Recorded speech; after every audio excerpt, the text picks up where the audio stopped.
Ormeaux, kombu et endives. On commence par le kombu royal d'Algolesco. Je le rince rapidement sous l'eau, puis je le plonge dans un récipient d'eau bien fraîche pendant environ 2 minutes. Le temps de le dessaler légèrement. Ici, le sel, on va le trouver naturellement dans l'algue. Pendant ce temps, je passe aux ormeaux. Dans une poêle, je fais fondre du beurre, doux. Et oui, pas de sel, encore une fois, le kombu fera le travail. J'ajoute les ormeaux et je les fais revenir doucement, en les arrosant régulièrement de beurre pour bien les nourrir. Pour parfumer, j'ajoute quelques herbes. Ici, du romarin et du thym séché. Les ormeaux, ça cuit très rapidement, environ 2 minutes. Ça, c'est assez drôle, c'est exactement le temps que le dessalage du kombu. Une fois les ormeaux cuits, je les réserve.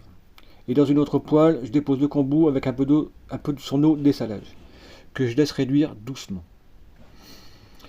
J'ajoute ensuite les feuilles des endives que j'avais mis de côté. Ce sont celles utilisées pour les endives au jambon, déjà confites au beurre, donc pleines de goût. Je mélange, je réchauffe, et puis je vais réserver les endives. Je vais revenir ensuite à la première poêle. Je vais déglacer avec la réduction de kombu, un petit peu d'eau si besoin. Je récupère ainsi tous les sucres de cuisson de l'ormeau.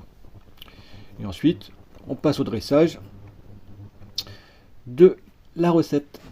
Alors, au fond de l'assiette, on va mettre le kombu, puis les endives bien fondantes, l'ormeau découpé en médaillons, et je termine avec le jus de cuisson ormeau kombu que j'ai préalablement filtré. Pour finir, un petit peu de zeste de citron bio pour la fraîcheur, quelques gouttes d'huile de yuzu de mon ami Émeric Pato, et voilà, la recette est terminée, c'est simple. Je vous souhaite un bon appétit.